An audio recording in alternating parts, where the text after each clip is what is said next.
Today's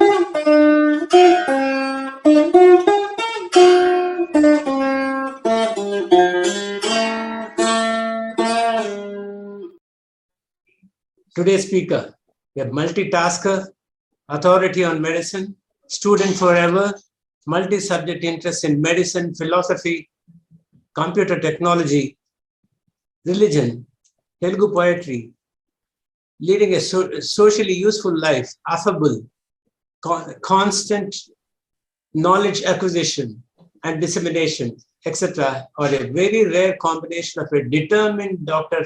RVS and Sarma. Some of the highlights of a long three-part biodata has the following highlights. Keen in improving his knowledge and updating himself, believes that teaching and sharing knowledge is the best way for self-development. He started Dr. Sarma's CME Forum for Doctors 2 decades back with 200 Chennai doctors that conducts a monthly meet regularly. He runs the web channel of www.drsarma.in and YouTube channel Dr. Sarmaji YouTube. He was awarded the National Professor status by IMA. He is tech savvy, highly acclaimed for his clinical skills, kind heart, pleasing bedside manners, and work ethics. He lectured on peace within, who am I, happiness as you age, health of senior citizens, healthy heart, etc. Now, FOSWL Ananagar opens an Advaita treatise on Adi Shankara's Advaita. Over to Dr. Sarmaji. I hand over the mic to Professor RVS Sharma, the distinguished speaker, to address our gathering. Over to Sharmaji, please. First of all, let me say humbly that I am a toddler in whatever knowledge you are acquiring, and in the process also trying to disseminate the knowledge we have. I have great reverence to my brother, the president of this organization in Madras, and I wholeheartedly thank him and my pranams to him for making me a speaker for today. Also, a sweet and short introduction by my close friend, Ananda Kumar, has to be given a special remark of appreciation. Our K.R. Narayanan, you are ever helpful to all of us. My reverence to him. Most importantly, this is an organization of seniors and super seniors, and most of you are known to me directly or indirectly. My special pranams and obeisance to all of you. And I bow with great reverence to all my gurus who made me what I am, both in the field of medicine and in the field of philosophy. Needless to say, I fall at the feet of Shankaracharya, the Almighty incarnation of a human being who has paved the way for our understanding of whatever bit we could grasp from his teachings on Advaita philosophy. So we now go ahead for uninterruptedly for about 55 minutes to 1 hour. Now it is 5:50. So I will be closing at 6:50, after which we all will have discussion. With all your permission, I am muting all of you right now, and you will be allowed only to open the mic at the end of the talk. I also request all of you to switch off your videos, which will be disturbing to the speaker, unless you specifically want to have your video on. I don't think there is any purpose served by the videos of the participants when the talk is going on. Let me start with a wonderful prayer that we require to always remember. Yontah pravishya mama vachamimam prashuptam sanjeevayati akhila sektidharah swadhamna anyasya hasta charana sravana swagadin pranam namo bhagavate purushaya tubhyam. The approximate English for that would be, to the Almighty who pervades me and all, to him who awakens me from my deep sleep and slumber, to him who enlivens every part of mine, to him my prostration with deep devotion. Further, Yasmadjatam Jagat Sarvam Yasminneva Praliyate Yenedam Dharyate Chaiva Tasmai Jnanatmane Namah. From whom this universe springs to life, into whom this in entirety merges forth, by whom everything manifested is sustained. To that supreme consciousness, my obeisance. These two are Advaita prayers. There is no special reference to any god of our religion or our sister faith. It only represents our appeal to the highest supreme consciousness that pervades all of us across all religions, all creeds, all castes, and all races. Okay. Parabrahman is the name given to the Supreme Almighty in our scriptures. We don't call him Lord Vishnu or Lord Shiva or Shakti or Ganapati or Kumaraswamy because these are Puranic gods. The Vedic gods are Indra, Varuna, and then the rain god Varuna, and then the Vayu, the Agni, etc. And the supreme deity is the Parabrahman who encompasses the powers of all the Vedic gods. So, in the name of the Parabrahman, let us start this talk. The Parabrahman manifests himself into the world by a process of what is called a Vivarta in this one. What is Vivarta? It doesn't become the world, but he reflects himself as the world. If he becomes the world, he will be consumed and he will become smaller and smaller once the world becomes bigger and bigger. There is no consummation or there is no consumption of his energy there, but it is a reflection. The whole world is undifferentiated universe, then it gets differentiated, and Parabrahman is the undifferentiated causal, and the differentiated universe is the effect. This is called cause and effect relationship. When time comes for Vilina or disappearance of his master play, the whole universe dissolves back into him, just as there will be nothing again. It becomes undifferentiated once again. The undifferentiated merges with the whole. It's the source, which is the Parabrahman. So what did we learn now? There is only one thing in the whole universe, which is the Almighty, the Superior Almighty or the Supreme Almighty, the super consciousness, which we call as Parabrahman. Everything else I underline is a reflection, is but a reflection. The reflection is never real, but nonetheless, it serves the purpose. If I have a reflection of Taj Mahal in a photograph, it serves the purpose of understanding Taj Mahal. But nonetheless, it is not the original Taj Mahal, right? Likewise, the Parabrahman is reflected in the universe. If I were to get a grasp of the Parabrahman, the only way I can get a grasp of him is through the universe and through the manifest world of plurality of him. We have the various scriptures that we have in our parlance here, and these are the Hindu, the founder, or probably the great-grandfather is Veda Vyasa. He has edited the Vedas. The 4 Vedas are there. All of you know about the 4 Vedas, and we have 108 Upanishads, which are very important, and also the Brahma Sutras, which are again a 10 work of Veda Vyasa. Then, of course, we have the Hindu scripture, which is rather the most popular one among Hindu scriptures. He is the Bhagavad Gita, and we have again the 18 Puranas by our master, who is the Veda Vyasa. So this is a treasure eternal we have. The Veda Vyasa's creation and editing of the Vedas, he has not written the Vedas, but edited the Vedas, and the Upanishads and the Puranas Bhagavad Gita, and Brahma Sutras. Now, Shankaracharya incarnation has come. He has given polish to whatever Vedavyasa has done, and he written bhashyams or analysis of almost everything that is very essential for us to go forward. He has written analysis for 13 of the main Upanishads, of which 10 are very popular.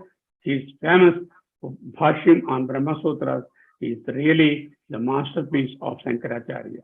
We call Prasthanatrayam, which is the Bhashya Granthas of Shankaracharya, the Bhagavad Gita, and the 10 Upanishads together along with the Brahma Sutras, is called the Prasthanatraya. Bhagavad Gita, 10 Upanishads, and Brahma Sutras are the Prasthanatraya. We also have these Bhashyas, Shankara's Bhashyas on Krishna Sahasranama and Sanat Sujatiya. So these encompass these three together are referred to as the Prasthanatraya. Today, our knowledge, in fact, anybody's knowledge of Advaita philosophy will be grounded and totally we are indebted to the Prasthanatraya. You can have a quick glimpse of what our treasure we have. We have the Vedas, and total there are 108 Upanishads. The standalone Upanishads are 13 in number among the 108. One who cannot master the 108, they can at least go for a study of the 13 standalone Upanishads. We have the Rig Veda, the Krishna Yajurveda, and the Shukla Yajurveda. Yajurveda has got two recensions. One recension is Krishna Yajurveda. The other recension is the Shukla Yajurveda. Then we have the Samaveda and the Atharva Veda. We have Upanishads attached to each of these Vedas by Vedavyasa. Vedavyasa has attached the Upanishads, 108 Upanishads, depending on the content and the prosody and the structure and architecture of the Upanishads. He has attached the Upanishads, saying that these belong to this particular Veda. Likewise, we have 10 Upanishads attached to the Rig Veda, and 32 to Krishna Yajurveda, and 19 to Shukla Yajurveda, and 16 to Samaveda, and 31 to Atharva Veda. Out of them, we said 13 are very important. Out of these 13, 2 belong to the Rig Veda, 4 belong to the Krishna Yajurveda, and 2 belong to the Shukla Yajurveda, 2 to the Samaveda, and 3 to the Atharva Veda. What are these? The 2 belonging to the Rig Veda are the Aitreya Upanishad and Kaushitaki Upanishad. The 4 belonging to Krishna Yajurveda is Kathopanishad, Taittiriya Upanishad, Svetasvatara Upanishad, Maitreya Upanishad. And the Shukla Yajurveda is Shavasya Upanishad, Barhadaranyaka Upanishad. And then for Samaveda, we have Kena Upanishad and Chandogya Upanishad. And Atharva Veda, we have the Prashna Upanishad, Mundaka Upanishad, and Mandukya Upanishad. So do you think that only 13 Upanishads are essential? No. All the 108 are, in fact, the essence of Vedas or the Vedanta. It is called, when you say Vedanta, end parts of the Vedas are the essence of the Vedas. Out of this 13, at least a human endeavor must be to learn that out of these 108, at least 13 Upanishads must be studied, every student of Advaita Vedanta, out of which there is Bhashyam of Shankaracharya is available for all the 13. The other Acharyas like Madhvacharya and Ramanujacharya have written Bhashyams for 10 of these 13 Upanishads. So popularly, 10 Upanishads are taken as the ground reality of understanding Advaita Vedanta. So Rigveda, Yajurveda, Samaveda, and Atharva Veda are also having associated Vedas called the Upavedas. Ayurveda is belonging to the Rig Veda, Dhanurveda, archery, belonging to the Yajurveda, Gandharva Veda, the music, fine art, is related to the Samaveda, and Stapatya is associated with Atharva Veda. We also have another other Vedam or Upavedam called the Artha Veda, or the economics part of it. The word Veda is knowledge. It comes from the root with. With means to know. Now, there are also Vedangas. In order to study the Vedas, one must be equipped with the Vedangas or the instruments to understand the Vedas. These are the Siksha, Vyakarana, Chandas, Nirukta, Jyotisha, and Kalpa Sutras. So one who studies Vedas, obviously they must have at least some basic knowledge of Siksha, Vyakarana, Chandas, Nirukta, Jyotisha, and then Kalpa Sutra. Now we go on to the different Upanishads that are essential. Under the Rig Veda, we have Aitreya Upanishad, the Kaushitaki Upanishad. Under the Shukla Yajurveda, we have the Brihadaranyaka Upanishad and the Ishavasha Upanishad. And under the Krishna Yajurveda, we have got the Taittiriya Upanishad, Kathopanishad, Tattvatara Upanishad, and Maitreya Upanishad. Upanishads of Samaveda are Chandogya Upanishad and Kena Upanishad. Very important one, these 12 or 13 Upanishads. Under the Upanishads of Atharva Veda, we have Mundaka Upanishad, Mandukya Upanishad, Prashna Upanishad. The time that is given to us is 1 hour, so we will not be able to go into any details of this thing. Those who are interested, they have a group called Adhyayana Bharati, which we are running. We have 100+ members in that. We have online classes every day. Those of you who are interested can give your name, and it is free of cost for you to attend these Upanishadic classes, so that you will be enriched with the knowledge along with the Bhashyam of Shankaracharya for these Upanishads. Apart from these 10 Upanishads, we have got Kaushitaki Upanishad, Tattvatara Upanishad, and Maitreya Upanishad, which are other than the 10 Upanishads. Okay, now, for example, all of you would be knowing the mantra Pushpam, Yo Apam Pushpam Veda, Pushpavan Prajavan Pasuman Bhavati. It is a regular prayer in our pujas. And this Upanishad, how does it get classified? To what? Each Veda has got prasanams or Vedic lessons. The prasanam has again sections called Aranyakam. Each Aranyakam has got Anuvakams or subsections. Each Anuvakam has got Panchasets or the mantras. Where does our mantra Pushpam, Yopam, Pushpam Veda come in? It is in the Krishna Yajurveda. The Vedam is Krishna Yajurveda. Then the Prasnam or the Surya Namaskara Prasnam. Then the Aranyakam is Taittiriya Aranyakam. And the Anuvakam subchapter is the 21st subchapter. The Panchasat, there are 30 mantras, and each is an independent mantra, and it also forms a part of the Aranopanishad. This is to give you an idea how systematically they have classified the Veda, and then the Anuvaka, Aranyaka, and then the Anuvaka, and the Panchasat, and the individual mantras. So everything is very structuredly and organizedly presented, and that work is the great brainwork of our Veda Vyasa. Okay, now, where are we?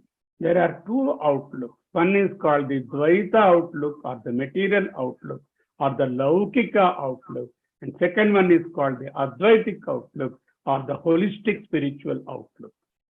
We don't even call outlook, we'll call it as spiritual look.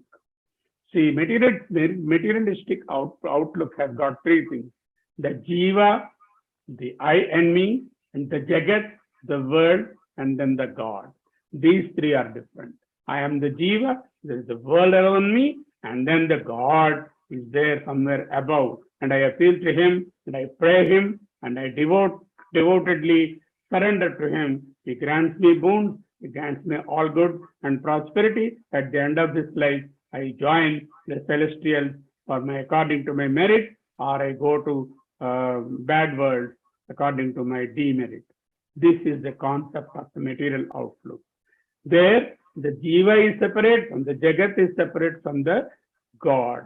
But in the holistic spiritual outlook, the Jiva is the same as the other pranas or other Jivas, and is part and parcel of the universe or the Vishwam, which are all encompassed in one Almighty. So the difference between Jiva, Jagat, and Deva is merged into one. That is why this is called Advaita. It could have been said Advaya. Advaya is two. Advaita is twofold. There is a difference between two and second, isn't it? Like the two and twofold. Advaya, two. Advaita, twofold. Advaita is one-fold. Advaya is one. Dvaya is two. Advaya is one. Dvaya, Dvaita. Two and twofold. Advaya, one and only one. One and without a second. What is that one? That one is Almighty. What is this Vishwam or the Jagat or the world? It is nothing but a mere reflection of that. And all the pranas, all the jivas, all the sentient life in the Vishwam is part and parcel of the Almighty, including the individual self, that is myself or yourself, the jiva. This is the holistic spiritual look. What is the importance of looking like this? Looking at the philosophy like this, we'll come to know very shortly by experiencing different unfoldments that come in the next slide. One day, Lord Buddha was asked, a gentleman has come and asked him, I want happiness.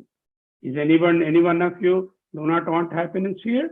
I am sure all of us want happiness. Then immediately he said, you do one thing. What you have to do to gain happiness is you first remove the I. Then what happened? Want happiness remained. Then secondly, Buddha asked, you remove the want also from that. Happiness remains. Sans ego or the I-ness, sans want or the desire, sans means without. Without the I and without the want, what remains is only happiness. Happiness is a product of a long journey where you lose your identity in the Almighty, the I sense is lost, and also you give up material desire. And happiness, which is a bliss absolute, permanently remains. Isn't it true? Very nice. Now what is the problem? Where am I? The sense of limitation is caused by misidentification. I'm identifying myself as an individual or a person who is limited, and I'm separate from the God. That is the sense of misidentity. Then what I'll do? Because I am limited, I try to become unlimited by acquiring things, by trying to remove all the limitations through a change in the world. I want the world to change. Can we ever change the world? We can, if at all, we can change ourselves. What happens? Every gain that I get through changing the world around me, I lose something else. Every gain is at the expense of something else, is a loss. So I lose, and then in fact, I'm going down for each gain I am trying to. And the pleasures that I try to gain in my life to make myself full or happy or short-term pleasures, they give only a temporary relief for my suffering and misery. Now, the fundamental problem is now I have to feel complete, I have to feel purna, I have to feel happy, irrespective of what I am. I should be contented. Ellabhase nija karmopaptam vittam tena vinodaya chittam bhaja govindam bhaja govindam. Means, a contented heart is the first step for spirituality. Completeness cannot be achieved by having possessions like cars, bungalows, or people, or bank balances. Completeness can be achieved only by pursuit of desirelessness and egolessness. That's what we have seen in the previous slide. What is my problem? I have a misidentity. What I wanted to do? I want to become complete by acquiring things that I don't want or I want also. The result, I gain a lot of good things. I get a lot of good things and lose a lot of spiritual health. And spiritual health, short-term health, the happiness I get is only short-lived. And fundamentally, my problem of incompleteness must be replaced by a feeling of completeness. Then possession will be of no value for me, and pursuit for liberation or moksha begins once I recognize this. This is a chain reaction. All of us can try this model. This model has worked in the hands of great saints, and they all, without exception, sans desire, sans ego, have achieved the state of liberation. The 7 fundamental problems I have are limitation due to my misidentity. I am not an individual. I am the part of the whole, the Almighty. Trying to remove it by change and changing others and changing the world, not possible. Every gain involves equal loss. Short-term pleasures only are temporary. need to feel complete and happy. Happiness is not by objects or in objects or possessions, and recognize the need to be complete. This is the flowchart there listed here. Now you see the beautiful mangoes there. What is the size of the mango tree? What is the size of a mango fruit? What is the essence of the mango tree? The essence of the mango tree is, of course, its fruit. Is the entire mango tree is manifest in the fruit and in the seed. We all know that. Such a big tree in such a small seed, is it possible? Yeah. With that seed again, we can get another mango tree. Infinite, Almighty is infinite. And how is it possible? Such an infinite Almighty is pervading into this small body, just like the seed is pervaded by the entire mangoness. The mangoness of the entire mango tree is a part of the mango seed. The consciousness of the Almighty is a part of the small body. I very small in its size and structure, but it captures big Himalayan mountains, waterfalls, and whatnot. Means what? What a small boat it is that transfers me across Kaveri. If I want to cross Kaveri, I take a small boat. Compared to the river, what is the size of my boat? Now, the crux is, it is not the smallness or the bigness, but it is the tattva or the essence of everything that is important. Now let us see. Now, we are endowed with the WBMI. What is W? W is the world around me. B is the body which I see all over. M is the mind, which is always, turbulent and then thinking and deciding, not deciding, is the intelligence. I is the intelligence. B is the body. M is the mind, which gives the projection of doing or not doing. Decisions are taken by the intellect. The BMI it is called, or WBMI, and within that, in fact, not within that, in and through that is the Chaitanya, which is called the Atman, also called the Purusha, also called the Knower. For lack of better word, it is called that. Because if I say Vishnu, again it is limited. If I say Shiva, it is limited. If I say some other name, Allah, it is limited. If I say Christ, it is limited. That is why it is called that. That is called in Sanskrit Tat. Tat and that are written in the same way in English. That is Tat. Tat Tvam Asi. You are that. You are not the world around. You are not the body. You are not the mind. You are not the intellect. But you are that Purusha or the knower. Okay. Now we live in the world and perceive the world through our BMI, but by the sentience or the Chaitanya or the conscious principle in us, which is the Atman or that or the knower. Now you see the Jiva, individual self. We have got Jiva, Deva, and the Loka or the world, isn't it? We say we all three are one. Now here Jiva has got a mind, he has got a body, an organ, he has got a memory or the chitta, he has got the ego consciousness that he is the doer and he is the enjoyer. Of course, he has got the intelligence to look at things in a way he wanted and decide in a way his intellectual. So we have the body, mind, body organs, and the mind, and then the intellect, and the ego, and the chitta. Mano, buddhi, ahankara, chitta are the four things. And all are powered by the inner Chaitanya or the Atma. You just don't confuse yourself between Chaitanya and energy. The simple example is a tiny ant and a mighty rail engine. A rail engine has got great energy compared to the ant, but the rail engine has got no Chaitanya, no sentience. It doesn't know where it is. It cannot say in which station it is.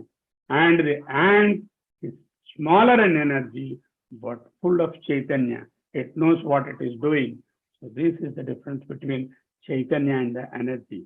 Energy is a manifestation. Chaitanya is the substratum. Okay. Now look at that. The Pratyak Atma. Pratyak means indwelling, inside. The one which is empowering us from within. That is the Pratyak Atma. Then is the intellect or the intelligence layer, which is powered first. And that is powered further by the ego or the ahankara. And then the memory, that is the chitta, it is called. And then the mind, which is sankalpa and vikalpa, do or not do, like that, fluctuations and the waves and turbulence and the sort of ups and downs of the life or in the mind. Then you have the sensory organs, which go out and bring the information about the world. Then you have the prana shakti, or the 5 pranas, prana, vyana, apana, udana, and samana, the 5 pranas. Then you have got the motor organs, your hands, your legs, and your speech and other organs. And you have the gross body and the object outside. So where am I? I am in fact the Pratyagatma, but this is powering, this Pratyagatma is powering from within outward, intellect, ego, memory, mind, sense organs, 5 pranas, motor organs, gross body, and objects outside. And remember, these are all my dresses. All these are only my various suits and saris I wear. Then who am I? I am the Pratyagatma.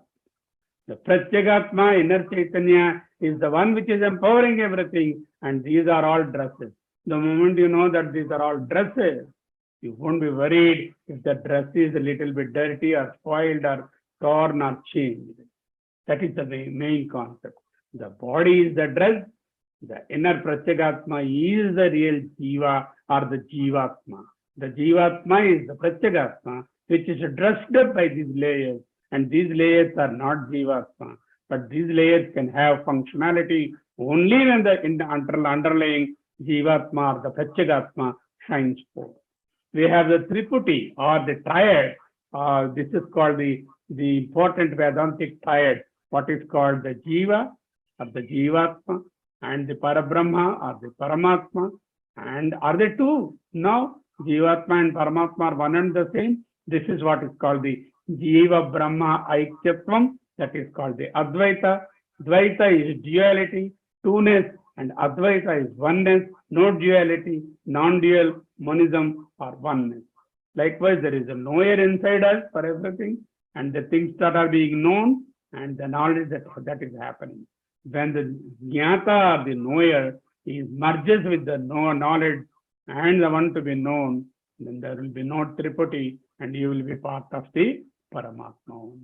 Likewise, when I feel I am the karta or the doer and I am the enjoyer, I feel I am separate from the Paramatma. The moment I know I am not the doer, I am not the enjoyer, and the action is being done by the will of the Almighty, then we merge with the Paramatma. So this is called annealing the triputi or annealing the triad is the best way to reach the highest understanding. Now look here on the left hand side. There are things which are unknown and known, and among them there are some known unknowns and unknown unknowns. Unknown, absolute truth. The unknown is the absolute truth. Known unknown are the questions in our mind. How do I reach the absolute truth? Known is the knowledge we have. And in our knowledge also there are gaps. That is that we don't know that we do not know certain things. And that is called the unknown known. Now, how do I go? As a knower, I start processing for the knowledge, and in the process of knowing, I will know certain things. But Paramatma is not the one to be learned or known like the way we learn the contents of a book, because it is not an object. That's what Mr. Eckhart has said some time back. The knower and the known are one. There are no two things actually. Simple people imagine that they should see God as if the God stood there and they are here. So simple people think, yeah, this is Lord Shiva, this is Parvati, and this is Swamy. He stands before me. I am here. I see him. God will be appearing before me. He will pratyaksha. He will grant boons. That is what one thinks. This is not so. He says simply, in simple word, this is not so. God and I We are one and we know that we are part of that knowledge. This oneness is what is called Advaita. This principle is taken to the West and it has attracted the attention of many Western philosophers. The knower and the known are one. That all, they both merge in the knowledge. Only knowledge or the Veda is the knowledge is nothing but Parabrahman, and that only remains. God can never appear as a separate entity before us. All that we read in stories and Puranas are fables to attract us towards the God, and ultimate purpose of those fables is to merge you with the Almighty. Now, you start here, Brahmakara Manovritti, mental modification in the form of Brahman through the great sayings of the Upanishad. Then, Sabdanvada Savikalpa Samadhi. Then comes the Brahma Bhava Rupa Nirvikalpa Samadhi, ultimately settling in the Nirvikalpa Samadhi. This is a bit too much for all of us to understand. Now, only thing is, you know that we start with what is called the Savikalpa Samadhi and try to attain the Nirvikalpa Samadhi. In Savikalpa Samadhi, we have a formal God, we have an idol, we have a picture, we have a temple, and with that, we move on to the Nirvikalpa Samadhi. We start with Salokyam, that is, they try to live in the same realm of the God, then nearer to the Godhead, then understand God's form is the Jiva form, and finally merge with the God, which is the Sayujyam. Now you see, the mind, when it is tainted and muddy waters, the reflection of moon is not seen at all, because the water is very much tainted and muddy.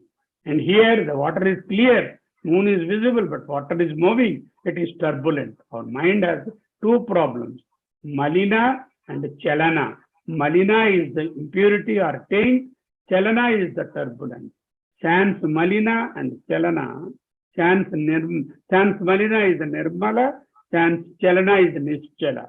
Nirmala and Nischala mind perfectly reflects the Almighty in yourself. Now you see the moon perfectly reflected in the water, because the water is still, it is not having any chalana or the movement, and the water is clear, crystal clear, the moon as it is reflected. What we see here, only this one. With this, we have to imagine that, because in reality we have the moon as well as the reflection. But as far as Paramatma is concerned, we see him only as the reflection in the world, but we cannot see him physically as we see the moon. Then what is the purpose of understanding Paramatma? The only way is, I look at the world and see its manifold and multiple wonderful creations, and imagine and understand all this is because of the Paramatma. So for that, what you require? You require a very still mind, and I require a very pure mind. Sans desire, it is pure. Sans sort of worry, anxiety and dukkha, it is still. A still and tranquil and pure mind without any taint only can get a certain reflection of the Parabrahman. Once the reflection is perceived, you can understand what Parabrahman is in an indirect way. Now, Kalpyante Ambugati Tindre Chalanadi Asambhasa. Forget about the Sanskrit part of it there. World is nothing but a reflection of Almighty. As we have seen in the previous slide, it is a crystal clear reflection. It can occur in a pure mind, in a very quiet and tranquil mind, not in a turbulent mind, not in a tainted mind. You see the boy here. There are two boys here. Which is the reflection? Which is the original? Can anyone guess? We cannot. The reflection is as real as the original. How do I perceive God? I cannot directly perceive him. I can only see him through the reflection. You know the story? Rani Sanyukta, when king wanted to marry her, she was shown in the mirror, and king saw her in the mirror and selected her as his life partner. Because in those days, the queen, the to-be queen, are not shown to other male members.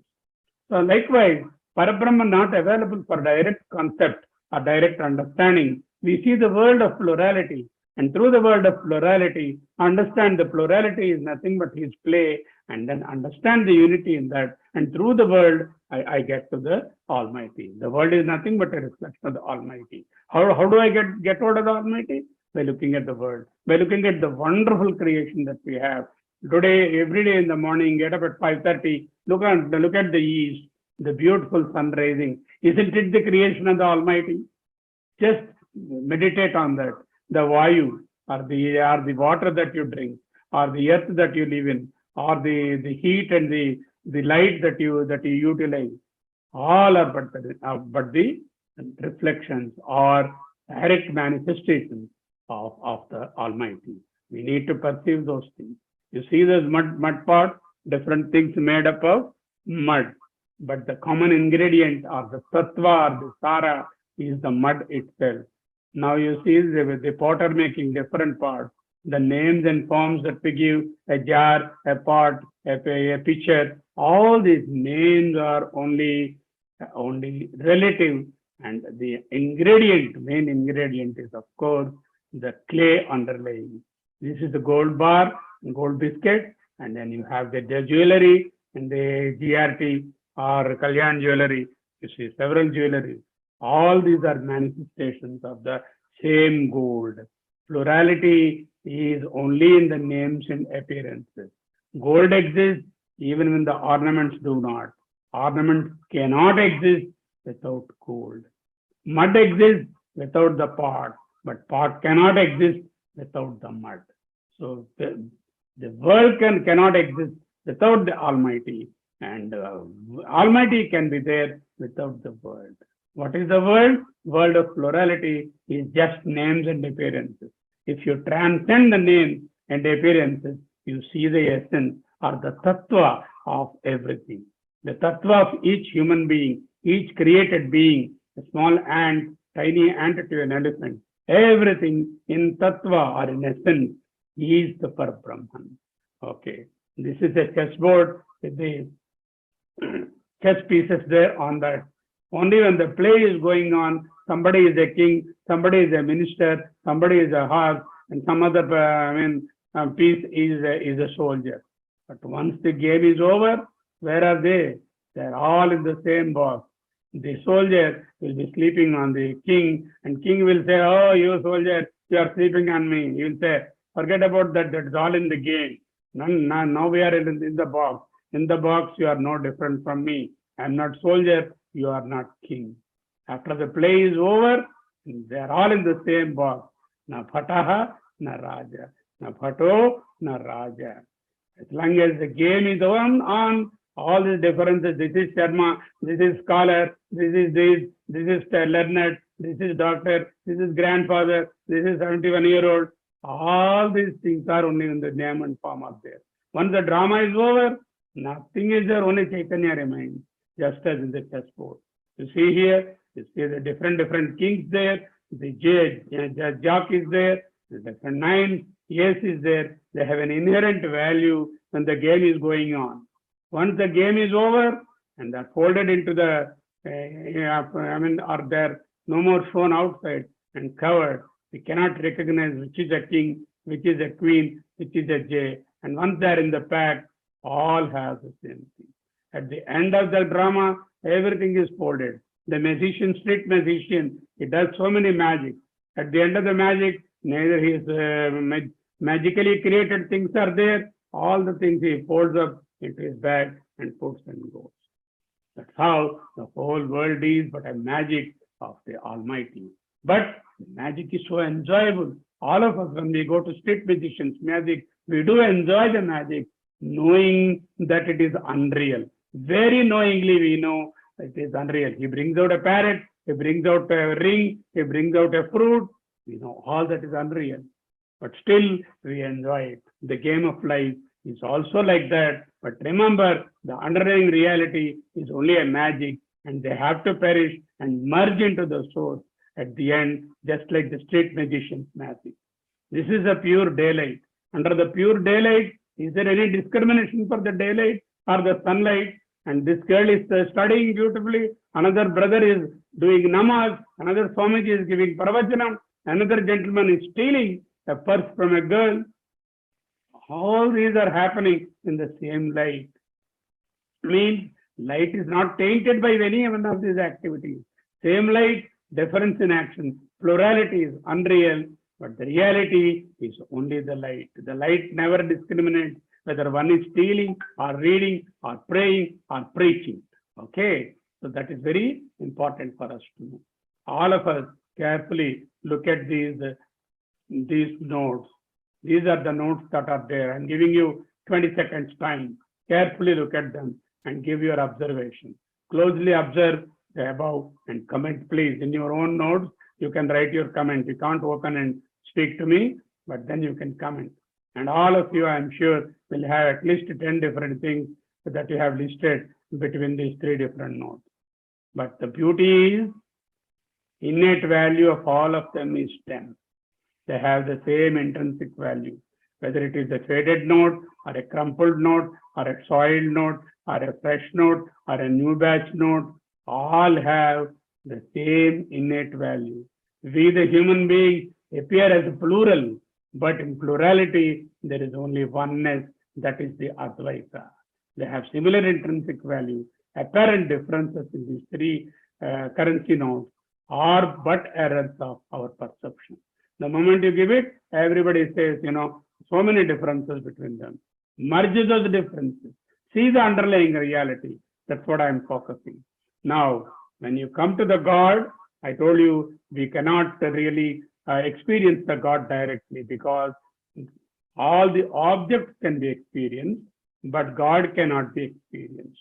God is not an object. All those which are made of matter or material things can be experienced. The 5 elements made up of 5 elements, that is matter. God is not matter. And all the matter, all of us will have attributes which can be recognized by the 5 senses. They have the A, and they have the 6 changes: birth, existence, growth, changes, decay, and death. These changes are designated by C. And then the 3 states, past, present, and future, are the deep sleep, and then the swapna, are the dreaming state, and the wakeful state. These are present for all of us when we are looking at ourselves as the material thing. This is called Om Act. O-M-A-C-T, Om Act.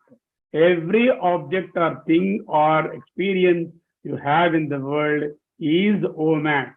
It is object, it is matter, and it has attributes, it is changing, and it is limited in time, either in the past, present, future, or the Jagrat, Swapna, and Sushupti, that is the wakeful dream and the deep sleep.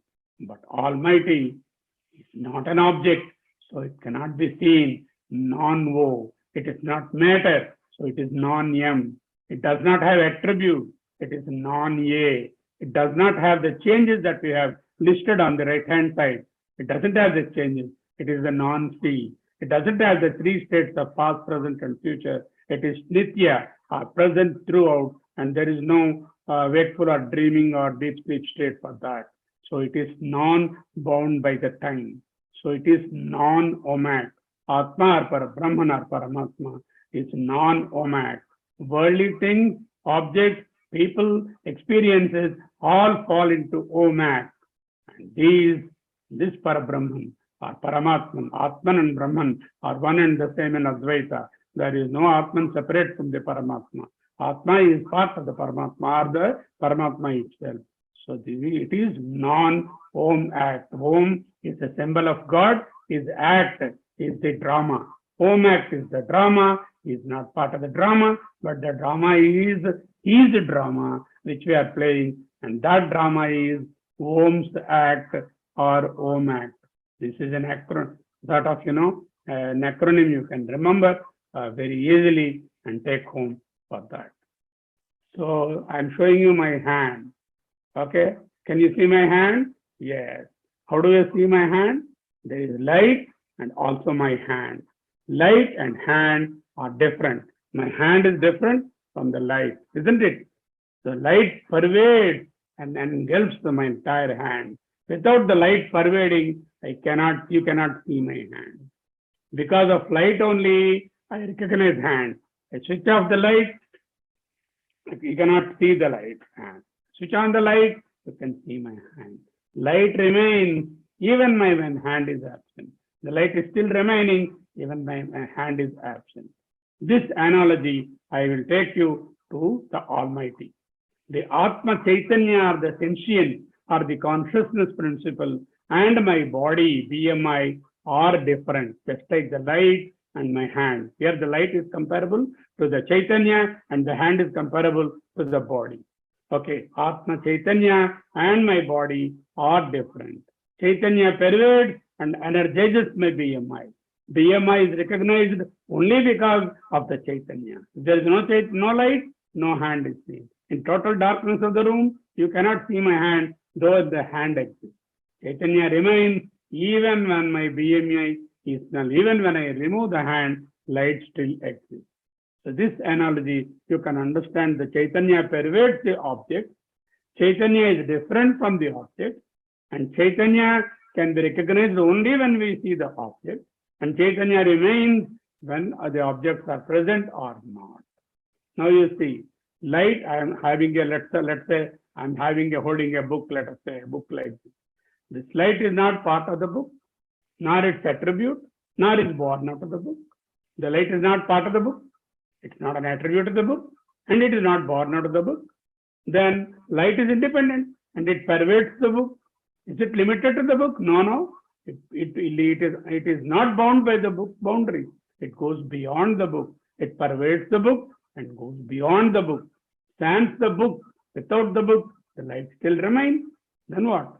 In the absence of the book, it is not seen. The light cannot be seen. How do I recognize light? Only when I see an object, I know that there is a source of light.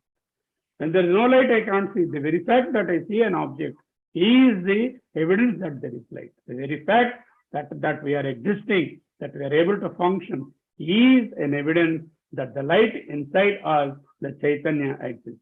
How do you recognize the presence of light?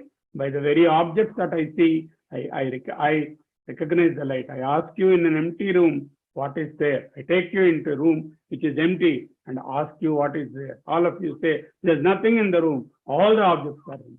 But in fact, there is space, Akasha, and there is Vayu, the air, there is the warmth or the Agni, and there is the moisture or the Jala, and there are the dust particles, invisible dust particles, the Prithvi or the Swamy. All of them are there in an empty room, but you cannot perceive. Means what? It's just simply because you cannot perceive, you cannot deny the existence. Absence of proof is not proof of absence. Now, compare the light to sentience. Sentience is Chaitanya, or the consciousness. Not consciousness in the medical parlance. That's why I use the word sentient. Since you can't say a patient is conscious, unconscious, that is not that. It's the Chaitanya is the correct word. The nearing word is the sentience. Sentience is not a part of the BMI, not a part of the body, mind, Indriya complex and intelligent complex, nor it is an attribute, nor it is a product.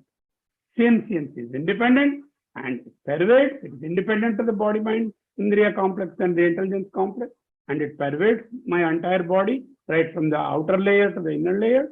It is not limited or bound by my BMI. It pervades even beyond that. It engulfs me and goes beyond the Chaitanya. Sans this BMI also, the sentience remains. In the absence of the BMI, it may not be visible to you, but still it is there. How do I recognize sentience? By recognizing the sentient being. If you look at a sentient being, you recognize the sentience.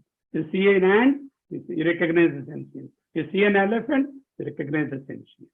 So how do I recognize Paramatma? By looking at his creation and his created sentient world.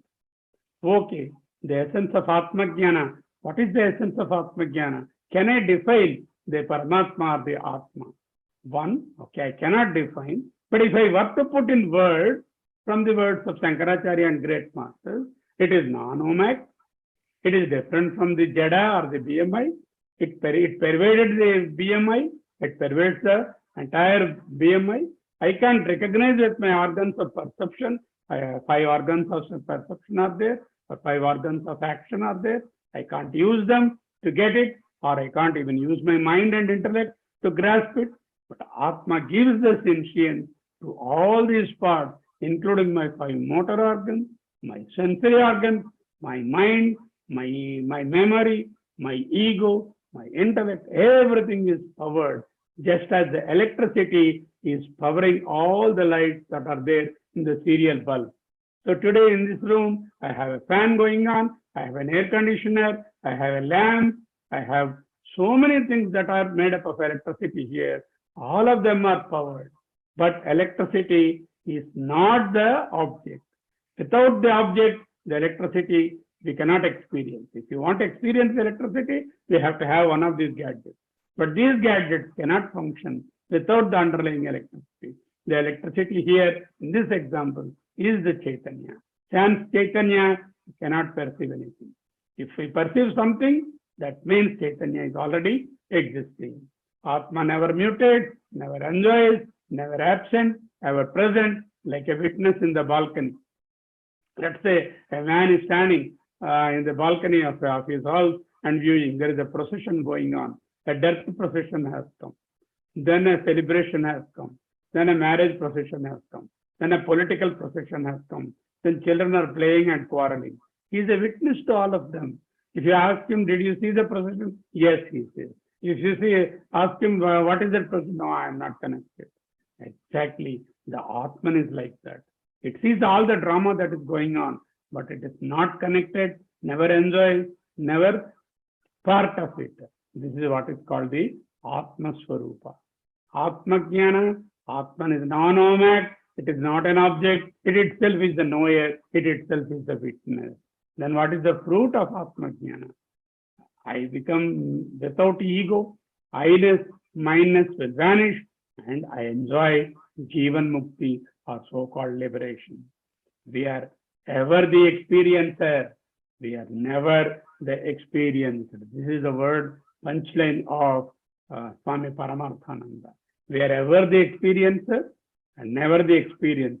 This light here is experienced. This is experienced. This body is experienced. This nose is experienced. The pets are experienced. We are never the experienced, including the body, mind, and limb. But we are the experiencer or the witness underlying. Now come on. The 5 jewels of Vedanta or Vedanta Pancharatnas. I am not this body, organs, and mind at all. I am not the BMI. I am all-pervasive Chaitanya or Chit. It is called Chit or Chaitanya. I am the all-pervasive Chaitanya. Point number 1, I am not the body, organs, or the mind.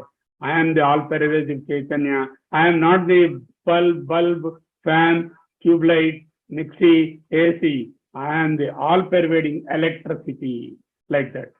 Peace, happiness, security are not outside. They are my possession. If I want to be happy, nobody can prevent. If I want to be peaceful, no obstruction outside can occur. Security is not outside. Happiness is not outside. Peace is not outside. They are within. They are our possessions directly. If we realize that, we will be tranquil and also we will be very pure. Because of me, the Chaitanya, my BMI exists and all my worldly experiences are because of my Chaitanya. Sans electricity, no gadget is powered. Sans Chaitanya, none of the gadgets in my body work. The changes in the world have no effect on me and the Chaitanya whatsoever. I forgot my real nature. I am making my life miserable and burdensome. If I remain in my real nature, I can enact this drama of life very well, like the concept of dresses, concept of various roles in a drama. So the body, the Atma and the body-mind complex are integrated and presented outside as the Jiva. Likewise, the Jagat or the Lord is presented as the world of reflection and the Paramatma in it. The green part is the same. The material part is the purple part. Sans these things, the Atma alone remains and the Paramatma there. Once you unite them, You only see the Paramatma and the Pratyagatma, inner Chaitanya and the Paramatma are one and the same, and they merge with one another. There is only oneness, which is called the Advaita. There is a junction here now for all of us. Choice is ours. But we go to the path of pleasure or we go towards the path of renunciation. Worldly life, no discrimination, desires and actions put us into the pleasures and put us to doom. Going towards the Atma Jnana or Atma as the goal, intense longing for renunciation, and moksha is the path of renunciation. Now we are given the manhood or the human body, and we also are given the free will whether to go left or go right. Okay, now we have to take the guidance of a great master. So the choice is ours whether we want to go in the path of pleasure and path of renunciation. The transformation is certainly affected by the Guru. How to behold my consciousness? I do recognize any object. Yeah, how do I recognize? By my eye and touch. How do I know I have vision? I'm able to see the object. The very fact I'm able to see the light means that I have vision. How the objects are cognized? Because there is light. Without light, the objects cannot be cognized. What is the proof that light exists? I'm able to see the object. That is the proof. What is the proof of Atman? Because you are able to see everything and do everything, that itself is the proof. How do I perceive the object? Through my body, organs, mind, and intellect, powered by the Chaitanya. Do I accept that I have Chaitanya? Yeah, I have to accept because I know that I am existing. That itself is proof enough. The same Chaitanya is one and one in all. This is what is called Sarvatma Bhava. The ultimate teaching of philosophy is Sarvatma Bhava. There is only oneness of their consciousness, manifest in many plural ways or multiple ways. And all this plurality of names and forms is only a reflection. The one Chaitanya, one Atma or the Paramatma is the underlying principle. I am young, I am a young man, I am a young Brahmin man, I am a young Hindu Brahmin man, I am a young Telugu Hindu Brahmin man, I am a young Indian Telugu Hindu Brahmin man, I am a young world citizen Indian Telugu Brahmin man, and I am living being in creation, and I am part of the creation, and I am the creator. In all these things you see, I am is there. I is the Sat, that is isness is the Satyam, am of the isness is the Satyam, and I is the Jnanam. I-ness is the Jnanam, I is the awareness, that is Jnanam, and the isness or am is the Satyam. Satyam Jnanam Anantam Brahma, which is the Paramatma. Now you see, Sarva Buddhi Pratyaya Sakshi. It is the witness for all the mental modifications that we are having. I know this is a bird, that is a Vishaya, that is a outside object. I know this is my dress. It becomes my Vishaya. I know my right hand is badly swollen. That is my body. I know my swollen hand is very painful. That is my mind. I know without my hand, my life will be miserable. That is my feeling. I know I have to spend a lot of money to see a doctor. That is aham or the ego. I know my son would have been very helpful if he is away. That is mamakara. I know my diabetic brother had to lose his hand after the injury. It is my memory. I know our doctor told that there is no fracture. I decided to get treated. That is my decision or the mind. I know in dream that my right hand is amputated. That is the Tejasa. I know nothing of these when I went to deep sleep. That is the Prajna. Now I know all this happened because of my consciousness. Here, the I know is common. I is the Sat, No is the Chit. The Satchitananda Parabrahma. Sarva Buddhi Pratyaya Sakshi.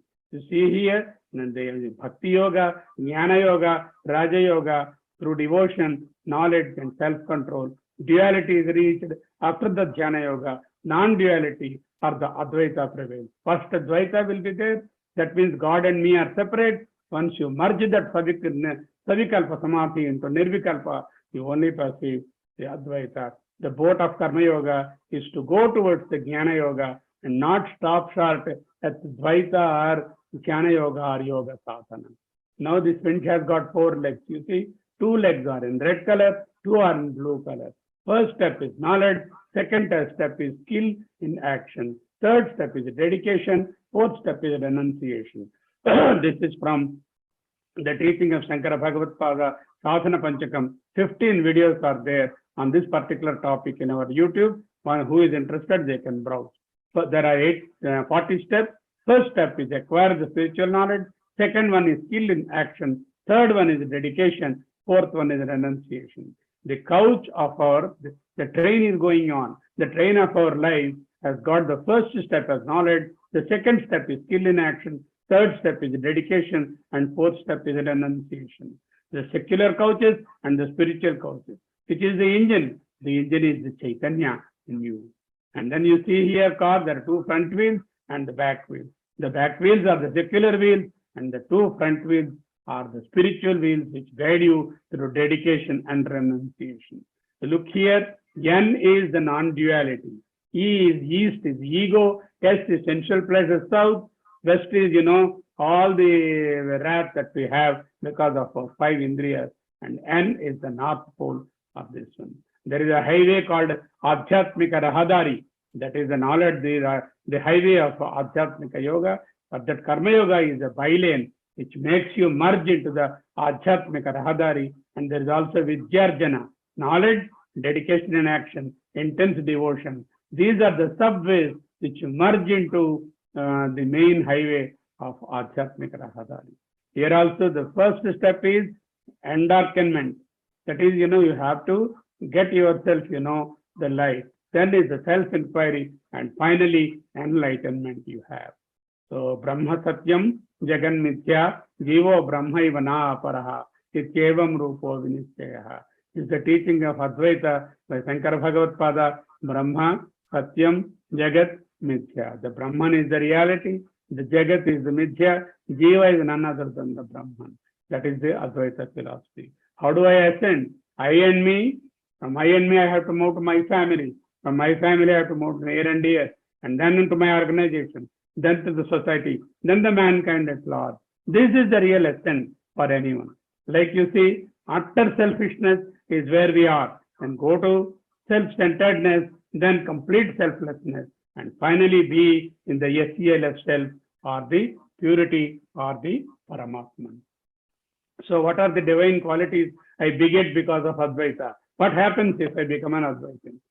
I, me will slowly thin out and fade. Ego gets diluted. Na mama, no more, nothing is mine. Duels like passion and hatred will dwindle and drop. Mind will be in a stable and peaceful state, sans any turbulence. We can cope up with the pairs of opposites like Jaya or Apajaya, pain or pleasure, whatever it is. We shall be very useful to all around us and become a role model, and we are revered. You have got two important concepts: class reduction, caste rejection, and port reduction. What is class? CL is controllership. I want to control. I want to own. I want to own this organization. I want to control my family. I want to control my business. I want to control my son. This controllership, ownership should be lost. Then the anxiety about what will happen if I don't control should be left. And then Sakama prayer, asking for boons from God, you should stop. If you start doing the class rejection, no controllership, no ownership, no anxiety, no desire prompted prayer. That is class rejection. Port reduction, possessions, obligations, responsibilities, and transactions. Reduce your transactions, reduce your responsibilities, reduce your obligations, reduce your possessions. That is called port reduction. Class projection and port reduction is the only way. How do I know I am going forward in my journey? FIR, frequency, intensity, and response time. How frequently I am getting the bad or the eccentric thoughts or the controllership, ownership, possession, obligations, and how intense they are, and how quickly I am able to come out of them and go towards my journey. That is the thermometer which tells you. This slide is very important for all of us. With Chaitanya, we are Shiva. Sans Chaitanya, we are Seva, or the corpse. This gross body, these organs merge in the five elements. Subtle body travels with the causal body for the next birth. Our bag which we brought from previous birth, and will be filled now, and it is the investment for the future birth. So lighten the bag now so that your future births are better. The Chaitanya existed before, during, and after my body. The Chaitanya in me existed before Sarma is born, during Sarma is living, and after Sarma is no more. BMI persists, great souls remain in their memory. BMI perishes, but the great souls like Ramana Maharshi, Shankaracharya, Vivekananda, Ramakrishna Paramahamsa, Samadramada, they ever remain etched in our memory and make an impact on the mankind. Just please make an attempt from now onward. This corpse, once without life or sentience of the Chaitanya, will be put to dust. But remember, these have got very useful organs like your kidneys, like your heart, like your lungs, like your liver, like your cornea, your eyes. Please donate. Instead of putting it to dust, you make life happen to others. Let us be compassionate. Let us continue to live after death. The only way we can continue to live after death is by organ donation. Please do that. This is a poem I'm going to share with all of you. This is a Sufi poem from Muslim faith. That is this faith is no different from ours. Exactly whatever we have discussed has been presented in this song. I'm not going to read it for you, and you can get a copy of the entire presentation where you yourself can read and see that this faith is no different than the faith you and I are in. That means what? All the faith is going to, then the essence which is the breast of the Creator said that He gave a form, even as Allah said, I am before the creation, and creation is verily I. That's what it has said. Okay. Shankaracharya says, bliss absolute accrues to us when we stop chasing worldly happiness. हमें आनंद तभी प्राप्त होता है जब हम आनंद की तलाश नहीं करते हैं. हमें आनंद तभी प्राप्त होता है जब हम आनंद की तलाश नहीं करते हैं. Adi Shankaracharya. The bliss absolute accrues to us when we stop chasing worldly desires and worldly happiness. We think we are human beings in such a spiritual experience. Someday, oh, I am a man, I am this, I am a woman, I am that, I am doctor, but I am looking for spirituality. I want some spiritual experience. Nay, you are wrong. Remember, we are spiritual beings in the guise of transient human experience. Brahman is misunderstood due to nescience or lack of knowledge, is the world of names and forms. Brahman is properly perceived without nescience or avidya, is the manifest form of Ishvara or the so-called Samasti. With this, I am closing my talk. I have exactly consumed 1 hour, 3 minutes. That is the time given. I am going with the prayer, Advaita prayer. Asato ma sadgamaya, tamaso ma jyotirgamaya, mrityorma amrutam gamaya. Om Shanti, Shanti, Shanti. O Lord, lead me from unreal to the real, from darkness to illumination, from death to immortality. Om, peace, peace, peace. This is just the beginning. May peace prevail to one and all. We shall again meet in our next year's March meeting.